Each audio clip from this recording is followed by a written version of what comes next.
Hello everyone, welcome back to my channel. I'm Ducky Wucky and I've been doing breakdowns, reviews, and rankings of all the new episodes of It's Always Sunny in Philadelphia season 17 as they come out. Thank you so much for all the love on my previous video, and now let's keep the intro short and jump right into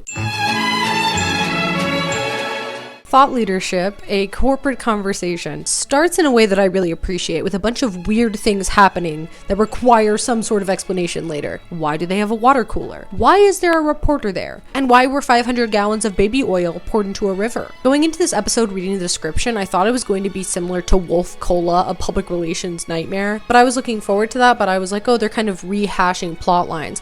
And if it was like the Wolf Cola episode, that would have been rehashing a plot line from just a couple seasons earlier, so I was a little like, oh, I hope they're not doing that. And they didn't. I was very delightfully surprised. Also, I appreciate the show making a reference to the whole Diddy situation, but only by making it a genuinely relevant plot device that doesn't reference any people actually involved, which I think is in decent taste, but what would have really been in better taste is to just not do it, especially now that we know that he's facing very minimal consequences. Also, I thought that the cold opens transition into the title screen wasn't the funniest. I would say this is more akin to the sort of title as like McPoyle versus Ponderosa, the trial of the century. Just very matter of fact, just telling you what it is. They don't all gotta be jokes. I also love the gang LARPing as like LinkedIn yuppies, using like the clothes and business jargon as a vehicle of disguising their conniving tactics of trying to throw each other under the bus. The running joke of the gang's hands all instinctually going into claws at the slightest conflict is hysterical. I love how the show presents it like it's something that's just like always been this way and like everyone should know about. And I love how when there are scenes of high tension, the camera will like pan to their side and all of a sudden you see that they have a claw hand, and it's just really well done. Also, it's interesting that this was an episode in which they felt the need to change the theme music. At first I was like, why would they do that? This doesn't seem like such a diversion of format that it would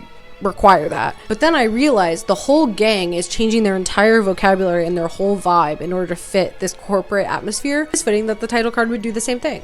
Also, first impressions watching me had such a ball with the cinematography and with one particular scene. I will show you that now. Okay, look at this. No, I would say that lamb right now could be tender and delicious, but we have kind of bigger What did you issues do that with we're his dealing face? with that we need to discuss, and maybe, eating lamb is not the best thing.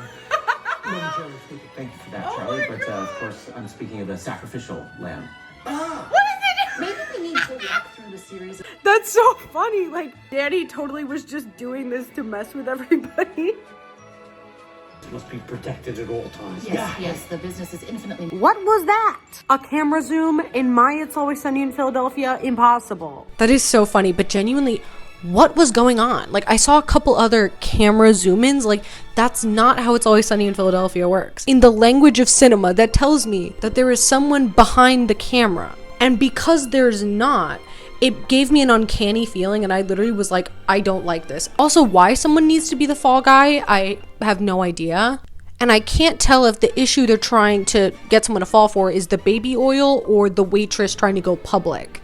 I love the concept of Dee trying to use the concept of the word fall guy in order to be like, oh, see, like according to the word, it should be a guy who takes the fall. And then Mac, of all people, who hates women, is like, yes, that is a gender inequity. And so he changes it to be more inclusive just so they can all pin it on Dee.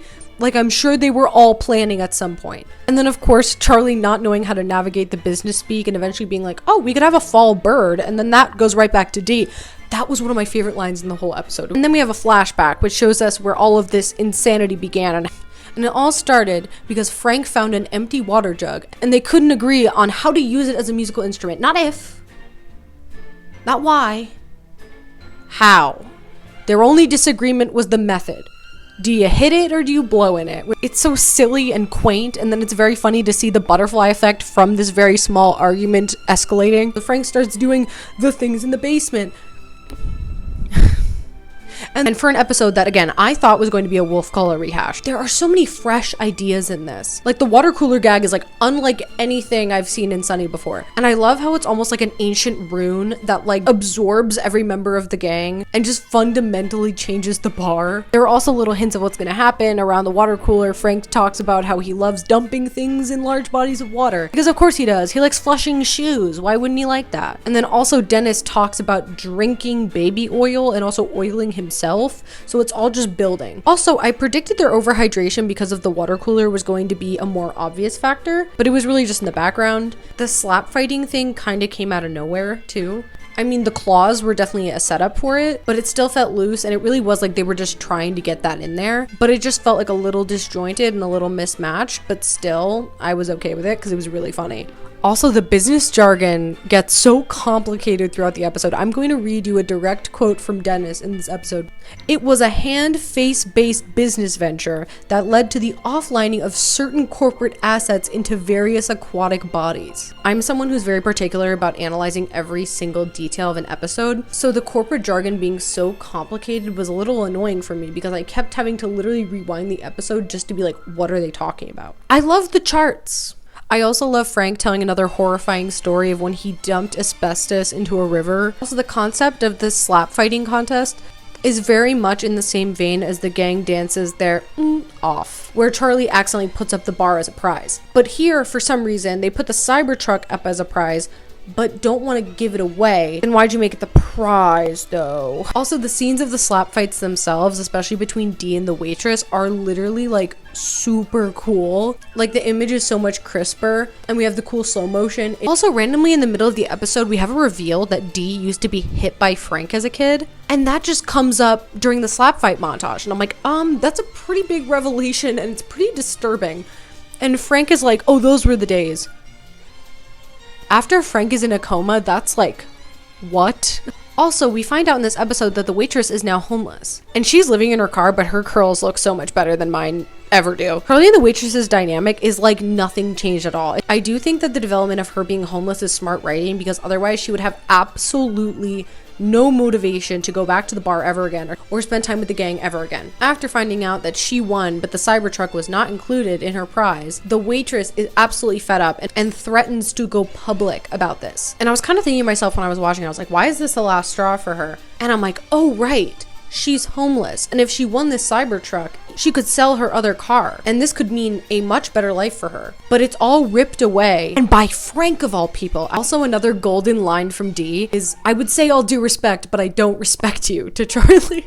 The reveal that the entire time Frank was doing sketchy things in the basement was insane. Also, I think it's crazy to me that Frank was trying to recruit girls for the terrible things he was doing at a slap fighting competition. These women are masters at slapping men who bother them. Also, it is only mentioned in brief lines in this episode, but I only realized on a rewatch that Frank ran the Cybertruck into a river. And so again, I have no idea what was the waitress in particular trying to get them in trouble for. Not giving out the Cybertruck, that's fine, that's something. The slap fighting competition, everyone already knew about that. Baby oil, how did she know about that? And did anyone know? Doesn't seem like they even got caught or anything. It was just weird. I couldn't pin down, I'm like, what exactly are they getting in trouble for?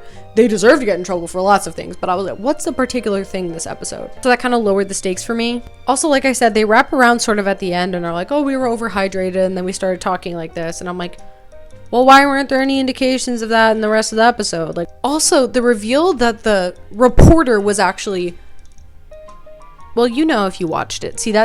See, I'm Catholic. That makes me clutch my pearls. I don't like that one bit. That made me very uncomfortable. But overall, it's very clever. I love how they thought that just because she was kind of dressed in a pantsuit, they could have just cut it at the reveal, but then they had these last couple lines of the episode, which I thought were clunky and kind of gross and juvenile and just kind of didn't add a lot. So I was actually really disappointed with the ending because they didn't end at the funniest part. They let it peter out.